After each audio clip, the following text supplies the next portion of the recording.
warahmatullahi wabarakatuh. Namo Buddhaya, salam sejahtera.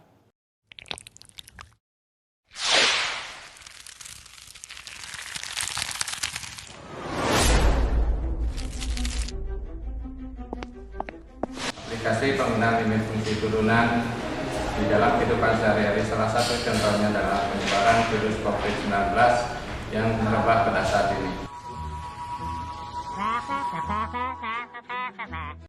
Halo sahabat matematika, semoga kalian dalam keadaan sehat selalu.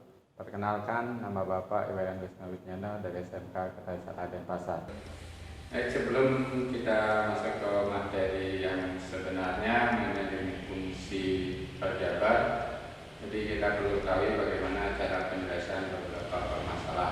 Nah, misalkan di sini fx sama dengan e kuadrat dikurangi 3 dibagi dengan x min 3. Apabila kita masukkan nanti x yang diganti dengan angka 3, maka kita masukkan variabel x nya, jadi dia akan menjadi 3 kuadrat dikurangi 3 dibagi dengan 3 dikurangi 3 sama dengan 9 dikurangi 3 dibagi dengan 0. Hasilnya adalah 6 dibagi 0. Nah, di sini bilangan yang dibagi dengan 0 tidak terdefinisikan. Nah, bagaimana cara penyelesaiannya? Itulah yang kita akan bahas pada materi kali ini, adalah limit fungsi aljabar, di mana pengertian dari limit itu sendiri adalah nilai-nilai yang mendekati dengan x itu sendiri.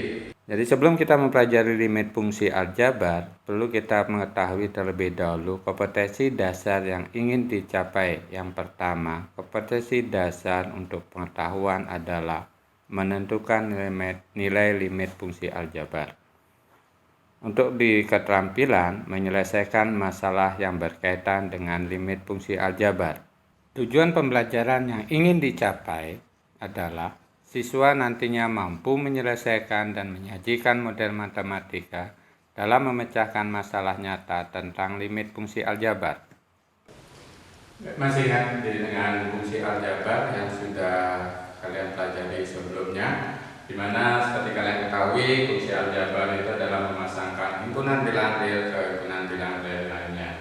Seperti dalam contoh, misalkan fungsi x sama dengan x kuadrat ditambah 3, misalkan kita ganti dengan f3, kita masukkan ke dalam persamaan, dia akan menjadi x kuadrat ditambah 3, maka x nya kita ganti dengan 3, berarti 3 kuadrat ditambah 3, itu hasilnya adalah 9 ditambah 3, maka fungsi daripada f3 itu adalah 12. Bagaimana dengan limit fungsi aljabar?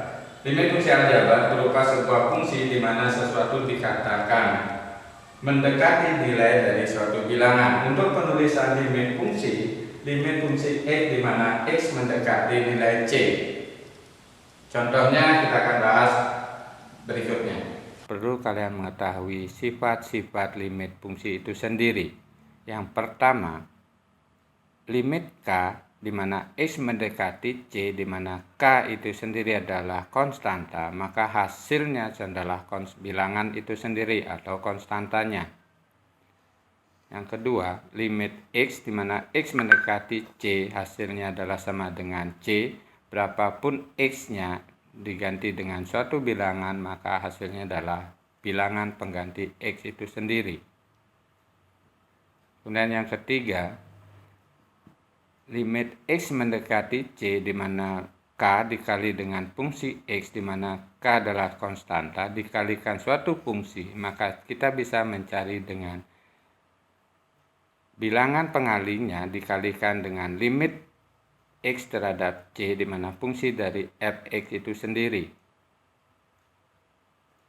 Kemudian yang berikutnya, limit x mendekati c di mana fungsi x ditambah dengan g terhadap x, maka hasilnya adalah bisa kita mencari satu persatu, kita pecah limit x mendekati c terhadap fungsi x ditambah dengan limit x mendekati c terhadap fungsi gx itu sendiri.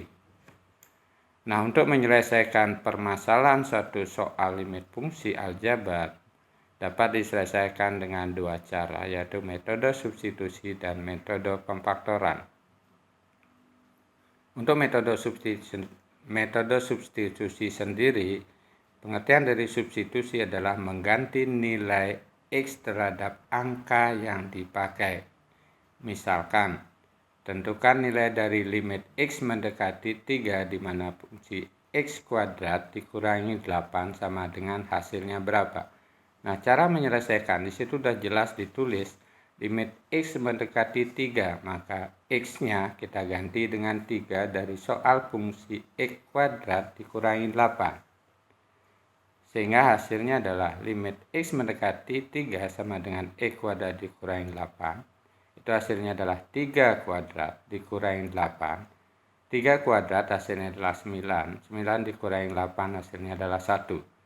Maka sudah jelas hasil daripada limit X mendekati 3 dari X kuadrat dikurangi 8 hasilnya adalah 1. Nah, kemudian cara yang kedua dengan metode pemfaktoran. Metode pemfaktoran dipakai apabila kita memakai metode substitusi itu nantinya hasilnya tidak terdefinisikan. Misalkan seperti soal pertama di atas, kita tidak bisa memakai dengan metode substitusi, maka kita memakai metode pemfaktoran.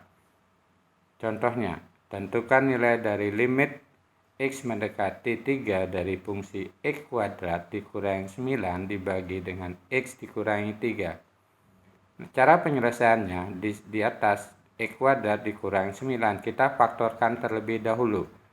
Dari hasil pemfaktoran X kuadrat dikurangi 9 hasilnya adalah X dikurangi 3 dikali dengan X ditambah 3. Sehingga soalnya akan menjadi limit X mendekati 3 dari fungsi X dikurangi 3 dikali X ditambah 3 dibagi dengan X dikurangi 3. Nah, kalian perhatikan jelas di atas itu ada faktor yang sama di mana X dikurangi 3, di bawahnya ada X dikurangi 3. Itu bisa kita sederhanakan, kita bisa hilangkan. Karena X dikurangi 3 dibagi X dikurangi 3 hasilnya adalah 1. Sehingga hasil dari limit fungsinya adalah limit X mendekati 3 dari fungsi X ditambah 3. Nah, disinilah baru kita ganti X-nya dengan angka 3. Maka hasilnya adalah 3 ditambah 3 sama dengan 6. Di sini sekarang Bapak akan simpulkan dan perlu Bapak tekankan bahwa yang pertama, tidak semua limit fungsi dapat dikerjakan dengan metode substitusi maupun metode pemfaktoran. Itu tergantung dari jenis soalnya. Metode pemfaktoran dipakai apabila nilai substitusi yang kita pakai nantinya hasilnya menemukan nilai tak terhingga atau 0 dibagi 0. Maka kita akan memakai metode pemfaktoran. Demikian juga untuk teori yang lainnya. Baik anak-anak, kalian sudah menyimak video pembelajaran kali ini.